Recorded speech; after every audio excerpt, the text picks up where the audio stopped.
Welcome to Top Advisor Marketing, where you will learn how to become a prolific online influencer, attract more ideal clients, and grow your practice. Brought to you by Top Advisor Podcasting, a done-for-you podcasting solution built just for trusted advisors. And now, your co-hosts of Top Advisor Marketing, Kirk Lowe and Matt Halloran. Hello and welcome to episode number 69 with the Top Advisor Marketing Podcast. We have somebody who's not across the pond, who's actually from across the largest body of water in the world. Today we're going to be interviewing Tom Pullen, and we're going to talk about marketing messages that get cut through, which gives you the opportunity to get your message to the right people in a way that is a little bit different, and I'm really excited to find out more about what Tom has to offer. But Tom started his first business at age 24 and has gone on to start and sell 4 others, taking 2 of them international. In that time, he's managed teams of over 100 people and annual revenue of over 20 million. He's the best-selling author of Leadsology, The Science of Being in Demand. He's also shared international speaking platforms with the likes of Michael Gerber of eMyth fame, Richard Koch, and of the 80-20 principle, and Brian Tracy and many others. Those are some really freaking good names that our audience knows and has heard speak. Tom, welcome to the show. Hey, thanks, Matt. It's a real privilege and pleasure to be here. So tell us where you're, so I kind of just set it up that you're from really far away. Where are you, where are we talking from today? I am sitting on the sand at the beach, a little beach called Castaways Beach, and it's in Queensland, Australia. If people know where Sydney is, it's a few hours flight north of that. And we're in a subtropical place, big white sandy beaches, popular surf location. And I came here on holiday once and just fell in love with it, so I thought we should just live here and be on holiday almost permanently. Amen to that, brother. I love that idea. That's I think that's a goal that most people should strive for. And if you guys see pictures of him, he's got this nice kind of sun-roasted glow about him in his pictures. So and make sure you connect with him on social media, because he puts out some really, really good stuff.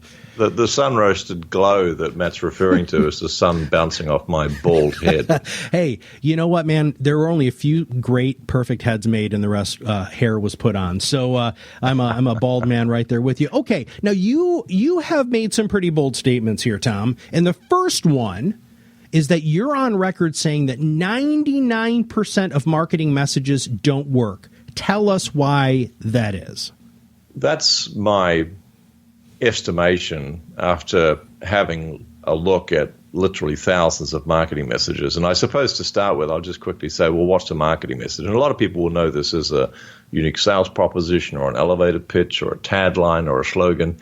It's the thing that we put perhaps as the title of a webinar presentation, or it's the title of, I don't know, a book or a downloadable guide, which I know you help a lot of people with. It's the message that we embed in that and that asks people, A, to notice it, and B, to take action.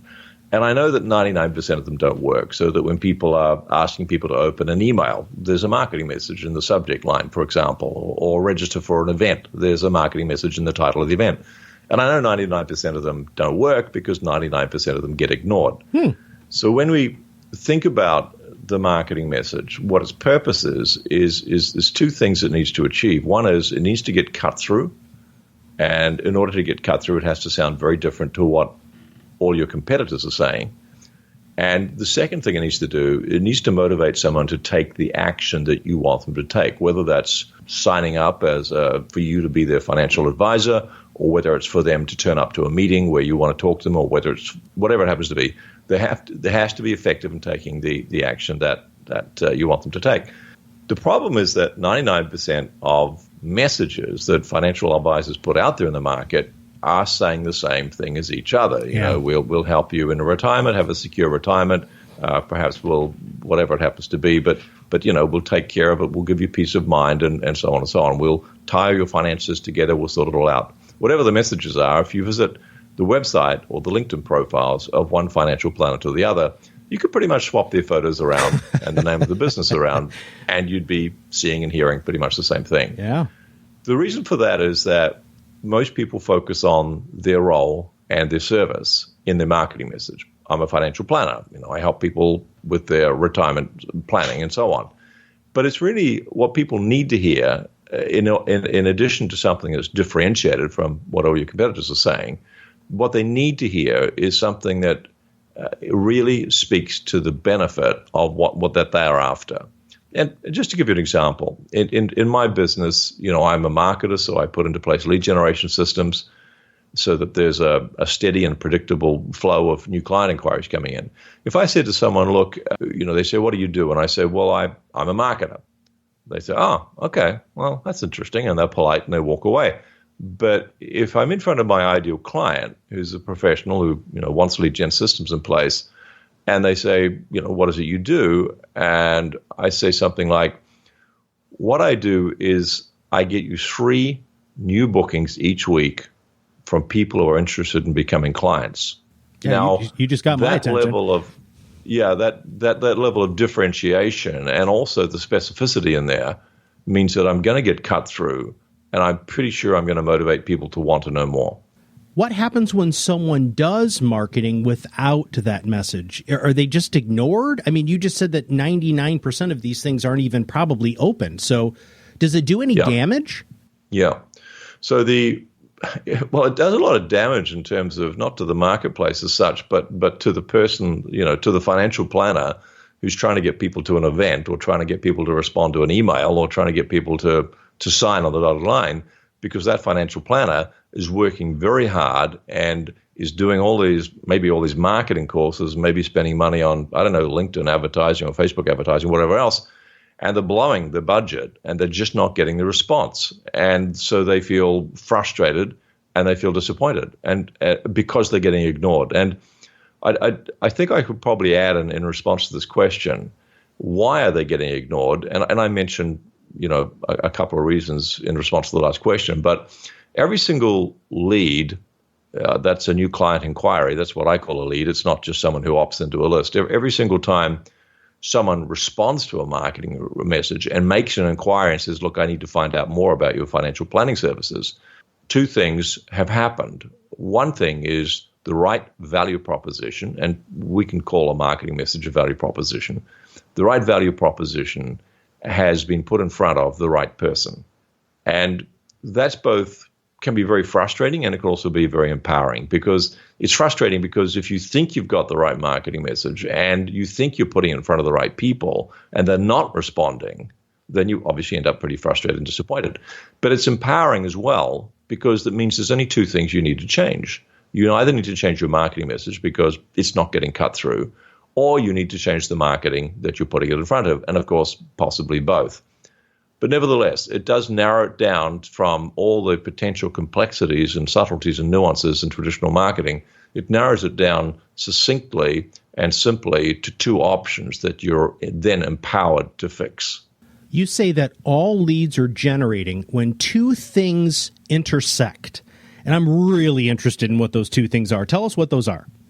And those 2 things, and if you can imagine an intersection, a literal traffic intersection, and along one of the roads is traveling your ideal client, and along another road is traveling your effective marketing message, then when those 2 things intersect, you get an inquiry. And that's metaphorically speaking, we've got a message traveling down one road intersecting with an ideal client. But it could be at a dinner party when someone turns to you and says, what is it that you do for a living? And the correct answer is not to describe what you do for a living, but to describe the benefit of what you do for a living. So, and it's always been the case. If you go back to a caveman knocking on a cave door trying to sell some saber-toothed tiger steaks, they make the sale, then it's the right value proposition / marketing message, and he's knocking on the door of a hungry person. And it'll be the same if we're sitting on the rings of Saturn in cyberspace in 2,000 years. Every single lead is always generated when those 2 things intersect, an ideal client and an effective marketing message. In your book, you lay out a simple formula for creating a marketing message that gets that cut through. What is that? Right. What is that formula? Okay. So there are 3 characteristics, and then there are 4 levels of checking these. But let's kick off with the 3 characteristics. Every single effective marketing message contains 3, if you like, characteristics or things, if you like. The first of all, and I've alluded to this already, it's benefit rich. So it the first thing that people should know about you being a financial planner is after they've made the inquiry and you're meeting with them because they want to work with you. That's the point at which they should know you're a financial planner or a wealth planner or whatever title is appropriate. But before that, all they need to know is that there's a big benefit for them in moving forward with you, so benefit rich. The second thing is it should contain specifics, because specifics increase two things. One is believability, and the other is desirability. And I'll give you an example in a moment. The third thing is that the message must be differentiated. Coco Chanel said, the famous fashion designer said, in order to be indispensable, one must be different. And it's what I said before, is that if we're saying the same thing as everyone else, metaphorically speaking, let's say that someone who's listening to this is the best financial planner on the planet. Let's just say, for sake of example, they were. And they've written a book on all the wonderful things they know about financial planning. And they're proud to, because their book is finally on the bookshelf of the biggest store in the world. And they're standing there in front of this massive bookcase looking at their book in the middle of this bookshelf. And they notice someone wandering in, looking at the bookcase. And this person, tells the author, I'm actually looking for a book on financial planning, and I see this whole wall of books here on financial planning. But the author doesn't say anything. He just says, well, that's interesting. I hope you have a nice day. And he stands back and has a look at this person, hoping that his book is going to get picked. And I should say her book as well. Sorry, just to be gender neutral here. His or her book is going to get picked. But that person who's looking for the book doesn't pick his or her book, picks another book. And then, disappointed, the author steps forward after the person's disappeared and looks at all the books on the bookshelf, and they see that all the covers look the same. They all say the same word about financial planning and securing your future, and all the colors look pretty similar. So there was no reason for that person to pick the author's book, because there wasn't any differentiation on the outside of the book, on the cover. And we know we shouldn't judge a book by its cover, but we do. So when we're looking for that differentiation in the marketing message, what we need to do is we need to reflect. We need to make what's invisible to the public highly visible, which is that every single financial planner on the face of the globe has been through a different set of experiences, both in terms of their training, their family upbringing, their experience with clients, and by reason of that, their service is differentiated. It's just, one financial planner will operate and use different words in such a way that it's as different as the DNA between those two financial planners. So we need to make that invisible visible. We need to get into the DNA of what makes each particular financial planner unique and special, and we need to bring that to life in the marketing message. When you've created a marketing message, which I'm assuming you help with, and it's something that we definitely help with too at Top Advisor Marketing, how do you know it's going to work? Like a lot of advisors get really gun shy because they've thrown so many things up against the wall and very few of those things stick. How do we know, or what sort of confidence can you provide them with that this new marketing message, this clear, succinct, very focused, very detailed, differentiating marketing statement is going to work? Great question, Matt, because the first thing I'd say is that I've learned not to trust my client that they know what their marketplace wants to hear. And then a couple of years after that, I discovered that I shouldn't trust myself to figure out what their marketplace wants to hear. So ultimately, it's got to be tested in the marketplace.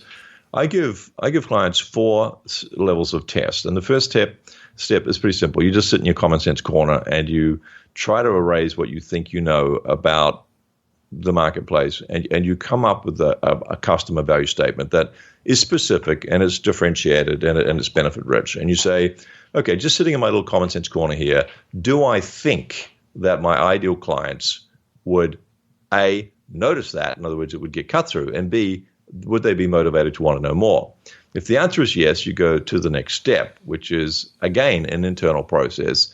You imagine yourself at a dinner party, and sitting next to you at the dinner party is an absolute ideal client. And you know they're an ideal client because, well, they've probably had 1 glass of red wine too many, and they're pouring their heart out to you, and they're saying, my finances are a mess. I'm worried about retirement. I've got money everywhere, but it's not organized. I'm probably paying too much tax. I just don't know if I can get enough annuity out of my retirement savings, and I'm only a few years away from retirement.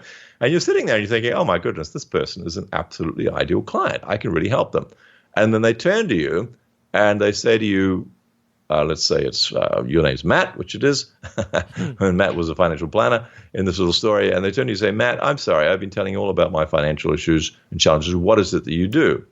Now, if at that point you say, well, actually, funny you should ask, I'm a financial planner, then probably there's a fair chance their eyes will glaze over a little bit and they'll think, I've just poured my heart out to this guy or this girl, and now they're trying to flog me some financial planning. Right. And their eyes would glaze over. They'd smile weakly and say, that's nice, Matt. And they'd probably move to find a tax auditor who could be more interesting. But if that person turns to you and says, well, that's funny you ask, because what we do is we organize your finances to absolutely minimize your tax, often by as much as 33%. And also to maximize the revenue you enjoy each month in retirement by very often more than 20% over average. Then at that point, and by the way, that's too long because that's just off the cuff, but by that point, because you've embedded specifics and because they've never heard that before, both believability and desirability increases. And you'll when you get it right in your mind at this dinner party, you'll see the prospective ideal client sit up, their eyes widen, and if this is a real dinner party, they would involuntarily and instinctively immediately say, oh, well, how do you do that? And that, by very definition, is an inquiry generated. So that is what I call the dinner party question or the dinner party test. And it's kind of like the litmus test to go to the next level. And the next level is what I have my clients do is they create 3 variations of this marketing message. And they are distinctly different variations. I then have them find 10 ideal clients, past, present, or potential future ideal clients, people who they really consider to be ideal clients. And we say to each one of them, I'm undertaking this marketing exercise with this bald guy from Australia, and not that that's particularly relevant, and I need to ask people whose opinion I respect greatly which one of the 3 statements would most motivate them to want to know more. And what we find is that when we get 10 responses, we have at least 6 going for the 1 statement, and that is our champion. That's the one we then take to the market. The 4th test is we can measure response rates, because that message goes into the title of events that we might be running, goes into the title of special reports or guides that we're developing. It goes into all of our marketing in one way or another. It's embedded in there. And then we simply have to sit back and, if perhaps not scientifically, but at the very least through observation, observe, are we getting cut through that we didn't get before, and are we getting responses that we didn't get before? Because that is the ultimate test, is are we getting more money in the bank account? Are we getting more sales? I have a couple of quick side stories totally supporting everything that you were saying there. Number one is when we've worked with marketing messages before, I add a step to your 4 steps there, which is try to explain who you are, what you do, and get the interest of an 11-year-old girl. Yeah. Because if nicely said. Yeah, if I'm so clear that I can communicate a very complex profession, which is what we have, to somebody and have them say, well, wow, I'd like to know more about that. Now we're on to something. Second thing, so I used to teach this thing called the True Wealth Institute, and it was a holistic financial planning and a communications training for financial advisors.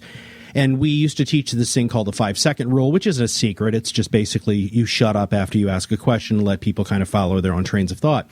And a gentleman who was flying back to California, I was in Omaha, and that situation, the dinner party situation, happened to him with this person sitting next to him in first class.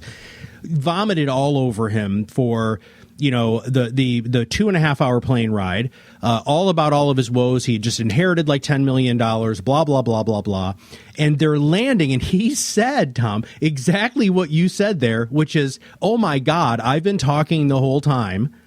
What do you tell me a little bit about yourself. And my client said, you wouldn't believe me if I told you. He said, so this is what I'm going to do. I'm going to hand you my card face down. And if you want to contact me, contact me. And so he did that. This was on a Friday. He gave the guy the business card. Monday morning, 8 a.m., the guy who was sitting next to him on the plane was standing at his front door on his financial planning firm. So and now, of course, he didn't follow the template that you had there. He used some other sales techniques. But the idea is he didn't know what to say, Tom. Because he was in that situation, he just thought to himself, man, I'm dead in the water. because if I say I'm a financial planner, which is, again, it's like saying you sell insurance, people just walk away. So I love that. Yeah. Those were great. One other thing, and so something that I always try to pull out of these podcasts, especially when we have guests who are in the marketing field, is what we call the golden nugget. And you just said something just like a few minutes before you jumped into those 4 pieces that I really want to highlight here, which is I don't trust my client's perspective and I don't trust my perspective. You have to go to the marketplace. I'm obviously paraphrasing. So many financial advisors think that they understand marketing and they understand what's going to get the attention of their prospective client, but it's not true. And the only way you can do it is to follow your 4 steps, ask an 11-year-old, right? Or do what we used to do, which is called market research events, which is I would just scale it a little bit differently. So we would bring in 10 clients and we would go through like a modified SWOT analysis about the practice and, what they think we're doing well. But it was all to get down to who are we? And when you tell somebody who we are, what do you say? And how do you think is the most effective way for us to get in front of people just like you? And Tom, they tell you. Your clients want you to be successful, man, right? I mean, if you were my coach or if I hired you to help provide me with those weekly flow of inbound leads, I want you to be successful because if you're successful, that means I'm going to be more successful and we all win. And it's the same thing with financial advisors. We got one more question here. And then I need, if you don't mind, to provide all of our listeners with some really good information on how to contact you, how to find more about Leadsology, which we're not going to have time to talk about today, but I'd love to have you back if you don't mind. I know that's a huge time difference here. But the final question is, actually, the marketing message is just a short statement, but it really is a lot deeper than that, right? So even though you might have a preliminary hook, right, just like a top 40 song, which I'm sure if everybody's thinking right now, you can think your hook should just be as good as a top 40 song. But how else and where else do you recommend people embed the deeper message into that shorter message? Yes, terrific question because it really gets into the weeds, doesn't it? So what I guess the first response to that would sort of put this in context. When you're a financial planner and you are offering your services out there to ideal clients, I would just, to put this answer in context, I just want to let you know that what you're doing is far more like proposing marriage than it is selling a car. Now, I met my now wife. I first saw her across the other side of a crowded room, and I know this sounds horribly cliched, but it was true. And I fell in love at first sight. And in fact, it was as close to a spiritual experience as I've ever had. The rest of the room, when I saw her, literally for the first millisecond, the rest of the room went out of focus. I literally could not see anything else in the room. It was like looking through opaque glass, frosted glass, but there was just this clear circle, perfect circle in the middle around her head and shoulders. So I could have gone up to her straight off and said, look, you don't know me. My name's Tom. Could we get married? Would that be okay? Hell, I didn't, she would have treated that with the appropriate slap in the face or ignored me. I had to date her first. I had to allow her to get to know me first. And when we're proposing someone enters into what could be effectively a relationship with them for the rest of their life, looking after their financial planning, it is far more like proposing marriage than it is selling a car. Because if you buy a car from a car dealership and it's a terrific deal and there's a 10-year warranty and it's unlimited mileage and you just know this is the best car on the country and it's like half price, you do not have to like the salesperson. Mm-hmm. You could think they're a schmarmy, backslapping, glad-handing person. You just think, ick, but you still buy the car because it's a transaction. But when we're looking to propose to someone that they enter into a relationship with us, which, as I said, is effectively for the rest of their life, then we've got to allow them to get to know us first rather than proposing marriage straight off the bat. So rather than going to a business networking meeting and saying, hi, Tom, I'm a financial planner. Can we get married, so to speak? We need a marketing medium in which we can embed the marketing message that allows people the time to get to know us before we propose.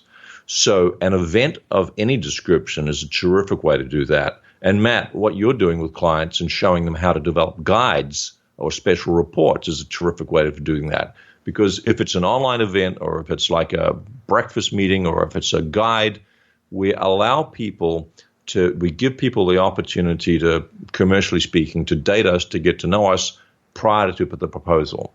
So that puts the marketing message in context. We want to embed that marketing message into the title of an event, into the title of a special report.